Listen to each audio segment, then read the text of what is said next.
드렸습니다만 여로보암의 이제 마지막 부분을 지금 우리가 보고 있습니다. 여로보암의 아들 아비야가 병들자 여로보암은 그의 아내를 변장시켜서 실로에 있는 아이야 선지자를 찾아가게 합니다. 그리고 그 아이가 아비야 아들이 어떻게 될지 알고자 합니다. 하지만 하나님은 미리 아이야 선지자에게 이 모든 사실을 알려주셨고 또 그의 입을 통해 여로보암과 그의 집안이 완전히 멸절될 것을 그의 아내를 통해 통보합니다.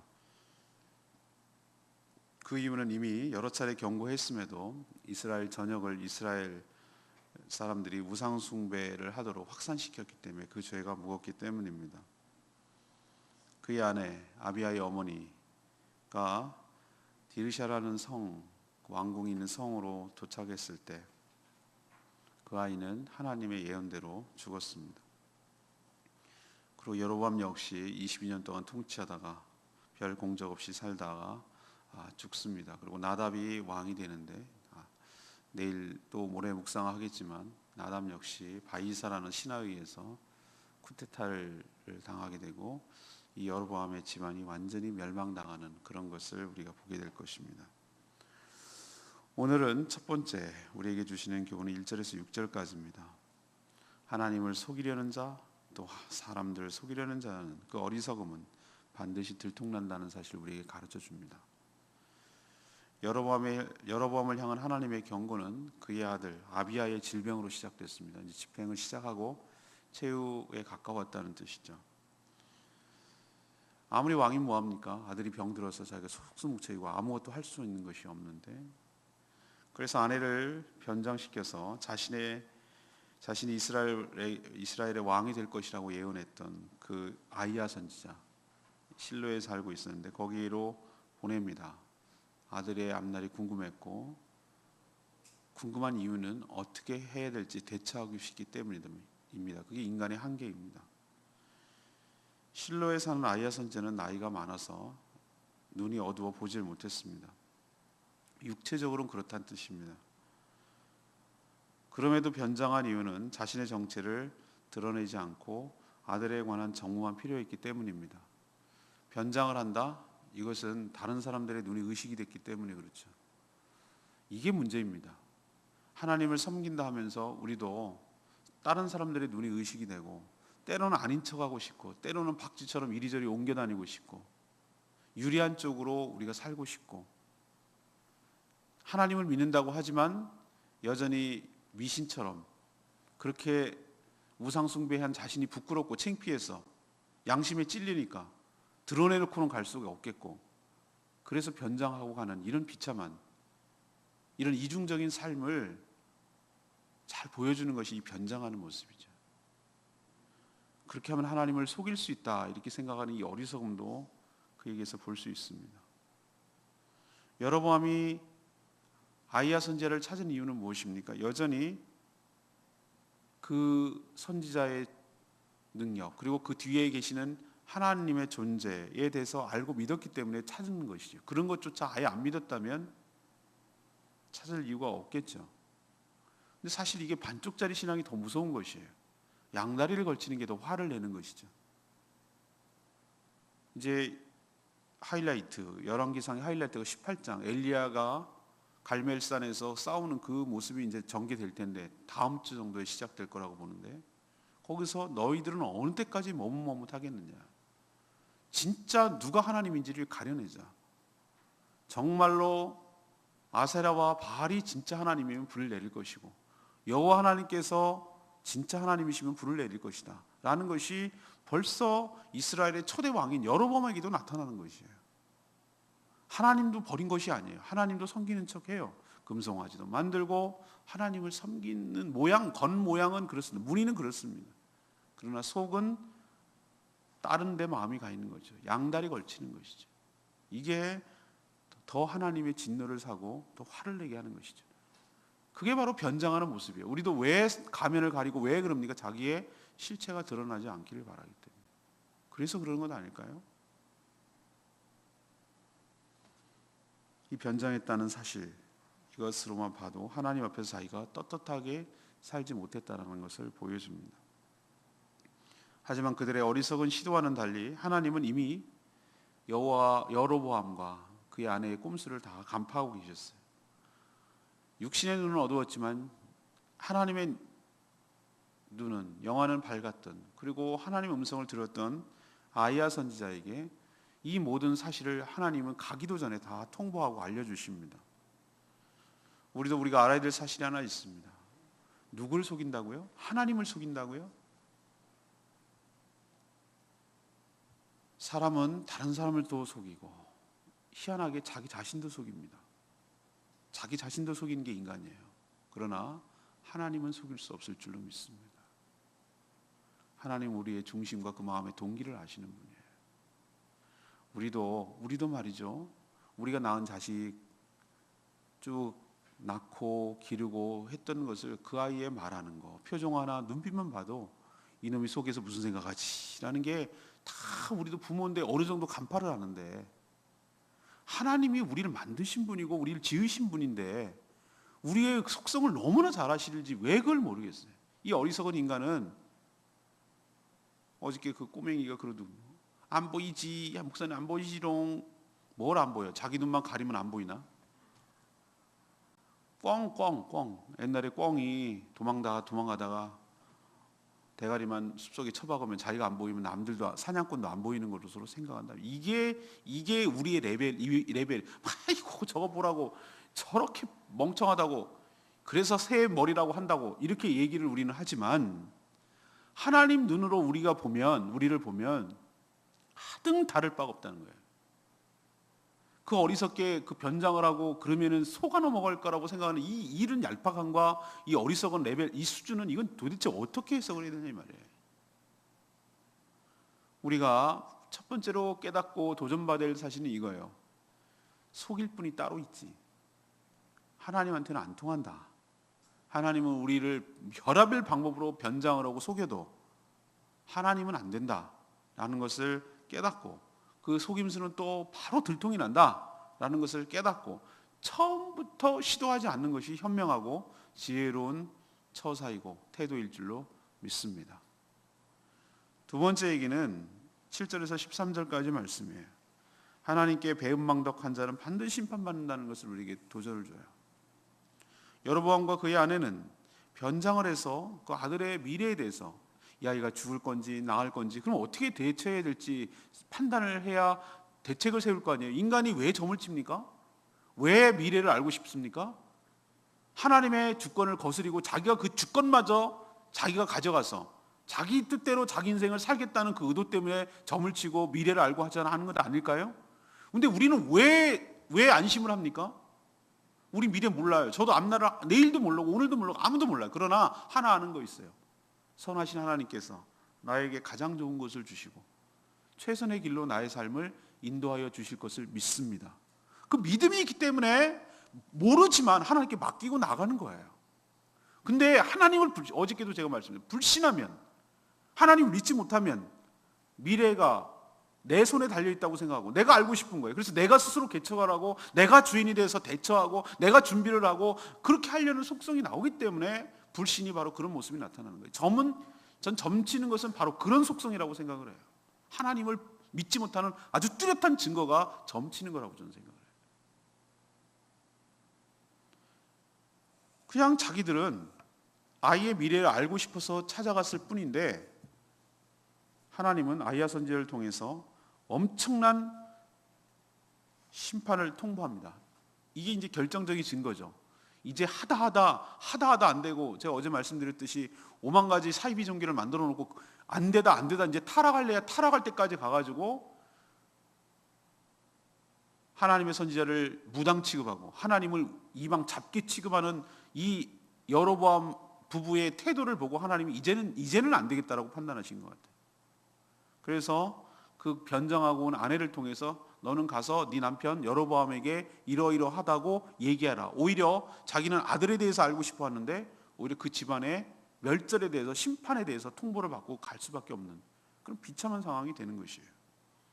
하나님은 뭐라고 그 아내를 통해서 여로보암에게 얘기했냐면은 이렇게 얘기하는 거예요. 한마디로 규정하면 여로보암은 배은망덕한 놈이다 이거예요. 배은망덕하다. 배은망덕이 무엇이죠? 아시죠? 은혜를 배반하고 덕을 잊어버리는 아주 몹쓸 인간을 갖다가 배은망덕한 놈이라고 그러잖아요. 바로 여로보암이 딱 그랬어요. 그가 어땠습니까? 솔로몬의 신하에 불과했어요. 그런 자를 하나님께서 택해서 이스라엘의 왕으로 삼으시고, 오늘 쭉 그 설명해요. 아이야 선지자를 통해서.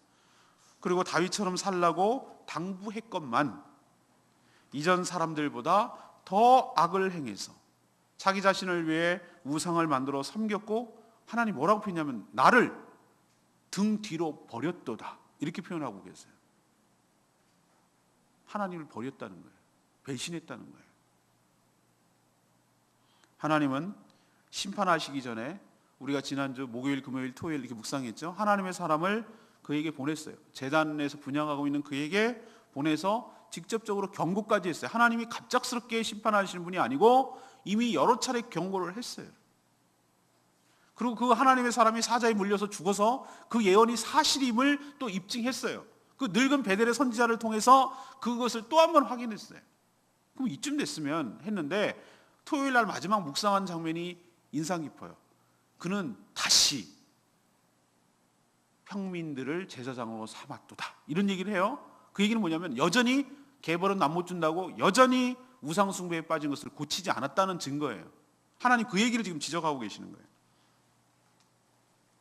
여전히 그가 자신을 위해 만든 사이비 종교에 심취했다.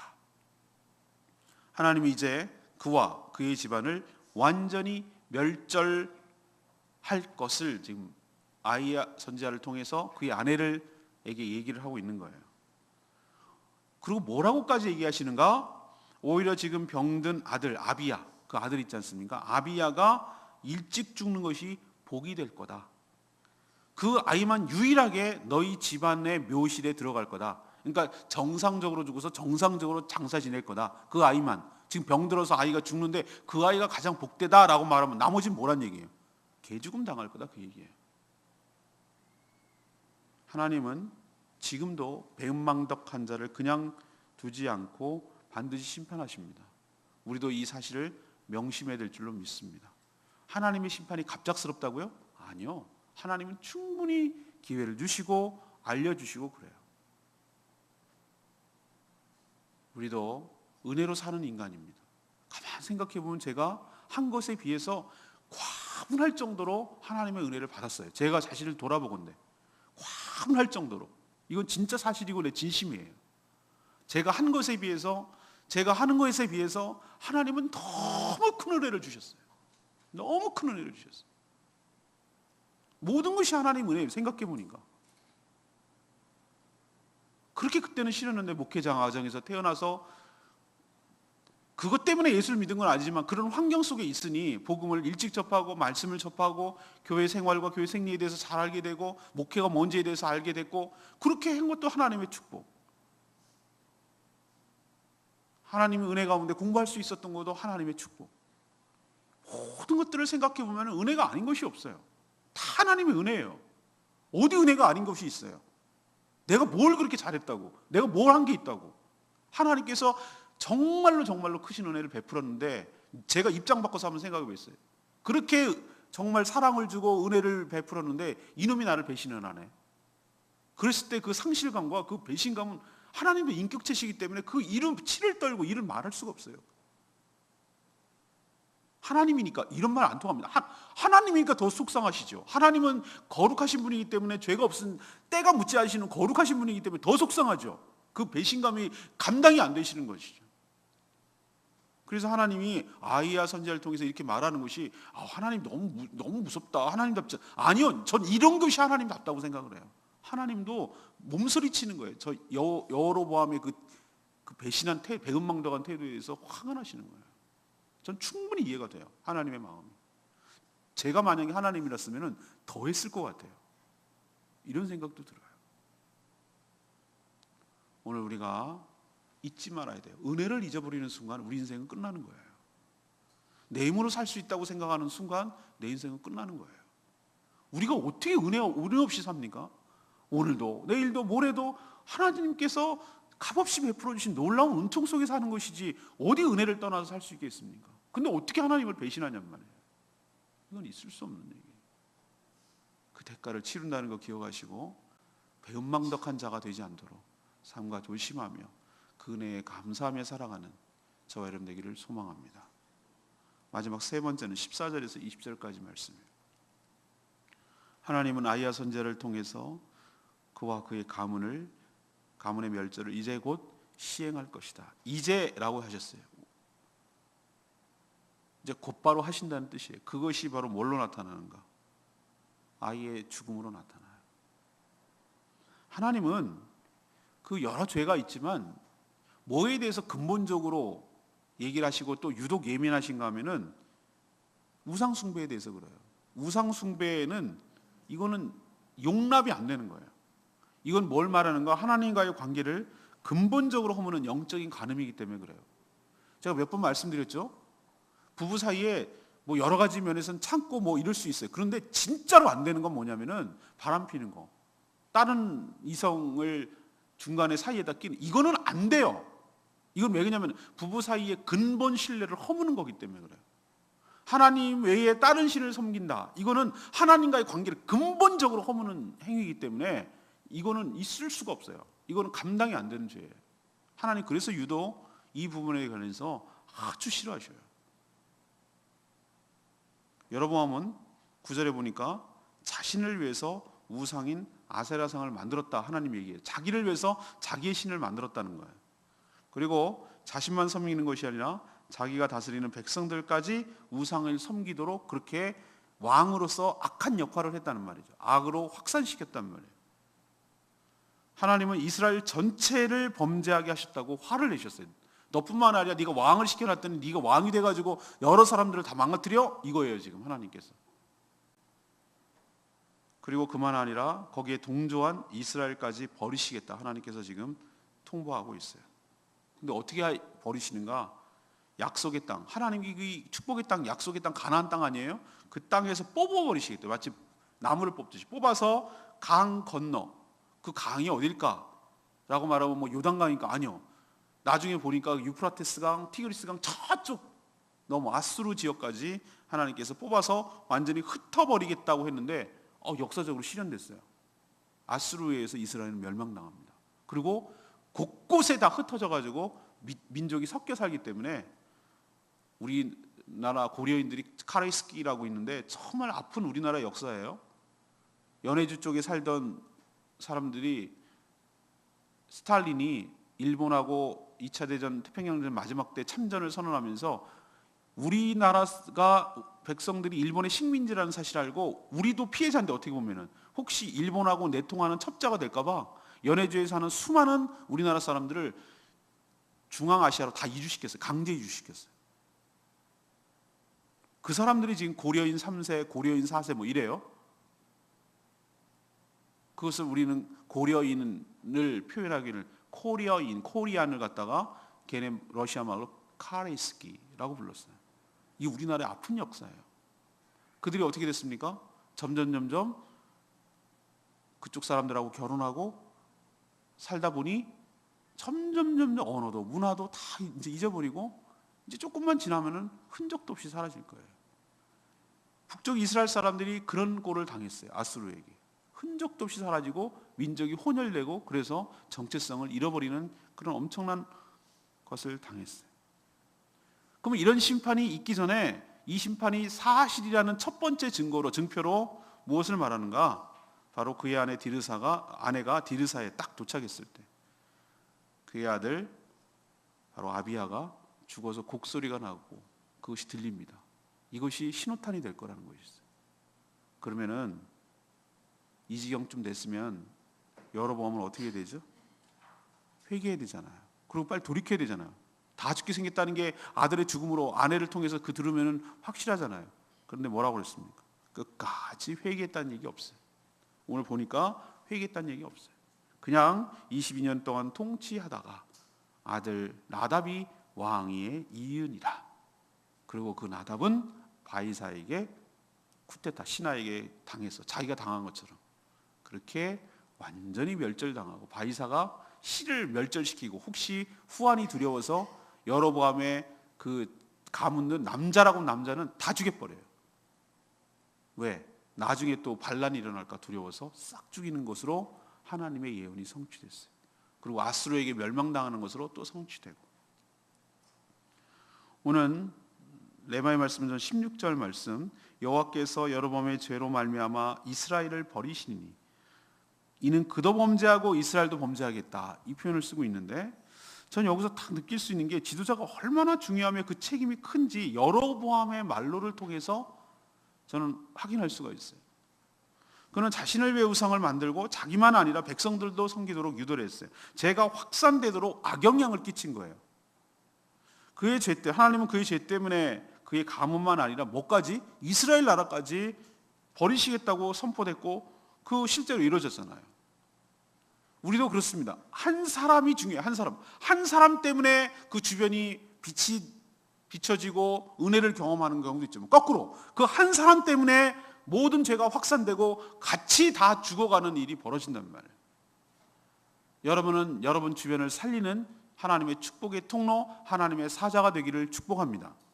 여러분을 통해서 여러분의 가문과 여러분 주변이 망하는 것이 아니라 여러분을 통해서 모든 사람을 살리고 주변을 살리는, 여러분과 같이 되지 않는, 그 반대가 되는 축복이 여러분에게 있기를 바랍니다. 그리고 우리나라 지도자, 또 저를 위해서도 기도를 많이 해야 돼요. 왜? 지도자의 타락은 그 공동체의 타락으로, 심판으로 이어지기 때문에 조심 또 조심할 수 있도록 늘 깨어서 저를 위해서 기도해 주셔야 돼요. 넘어지지 않도록, 시험에 들지 않도록, 실족하지 않도록, 공동체가 깨지지 않도록. 그게 바로 여러분을 위한 기도이기도 해요. 오늘 세 가지 말씀드렸어요. 넘버 원, 하나님과 사람을 속이려는 자 속일 수 없다. 들통난다. 다 드러난다. 두 번째, 넘버 투, 하나님은 배은망덕한 자를 결코 용납하지 않으신다. 진노하시고 심판하신다.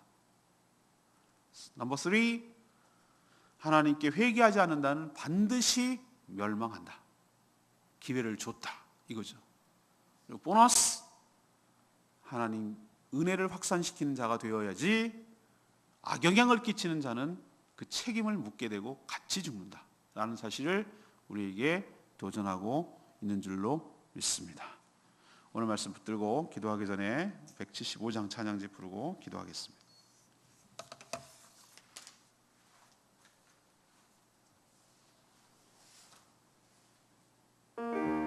하나님은 너를 지키는 자. 오늘 말씀 보면서 무슨 생각이 듭니까? 오늘 가사 보면 눈을 들어 산을 보아라. 너의 도움 어디서 오나. 천지 지으신 너를 만드신 여호와께로다. 이것이 우리로 믿음으로 고백하며 하나님께 나아가기를 원합니다. 하나님은 너를 지키시는 자. 하나님은 너를 지키시는 자.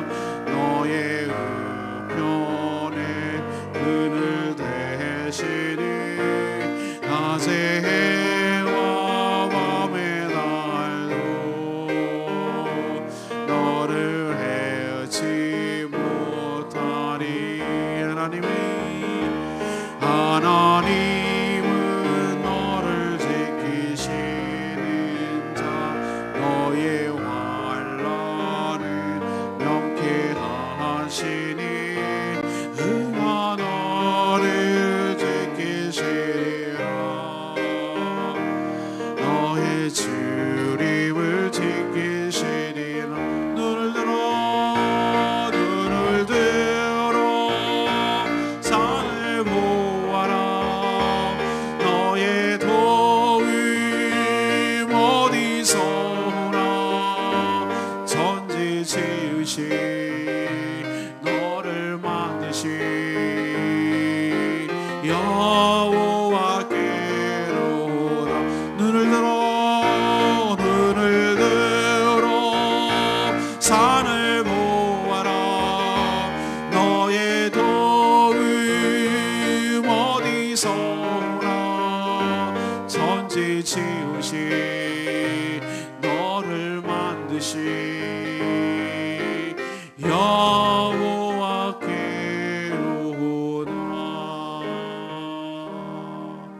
여러분의 도움이 어디서 오겠습니까?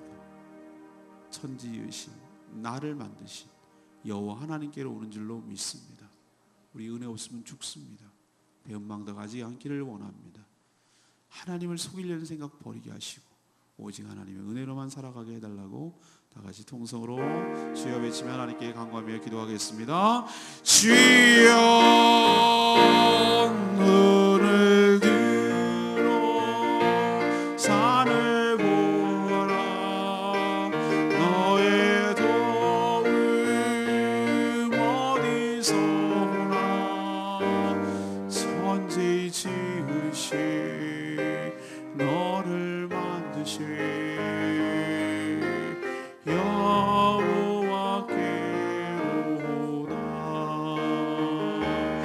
눈을 들어 산을 보아라. 너의 도움 어디서 오나. 천지 지으신 너를 만드신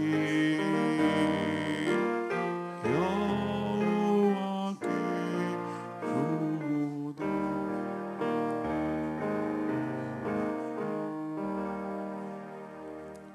하나님, 어리석은 인간은 하나님을 믿지 못하고 자신의 방식대로 살다가 자기 스스로 죽는 길을 택합니다. 은혜로 시작하여 심판으로 끝나지 않게 하옵소서. 여로보암처럼 자신을 위해 자신만의 우상을 만들어 섬기지 않게 하옵소서. 하나님의 무서운 경고를 들었으면 즉각 돌이켜 회개하고 살 길을 찾게 하옵소서. 한 사람의 죄로 인해 나라까지 망하는 일이 없도록 저희들을 지켜 보호하여 주시옵소서.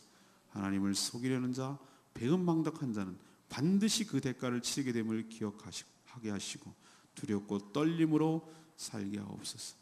오늘 광복절, 이 나라의 진정한 광복이 오기를 원합니다. 죄와 사망과 미신과 우상으로부터 해방되기를 원합니다. 그래서 이 제주도가 하나님을 섬기는 복된 땅이 되도록 복내려 주시옵소서. 그 역할을 저희 교회가 온전히 감당하도록 은혜를 베풀어 주시옵소서. 이 한 주간도 주님께 의탁합니다. 이 막바지 무더위 잘 이겨낼 수 있도록, 상하지 않도록 우리 사랑하는 성도들을 지켜 보호하여 주시옵소서. 주님께 모든 것 맡기옵고 예수 그리스도의 이름으로 축복하며 기도합니다. 아멘.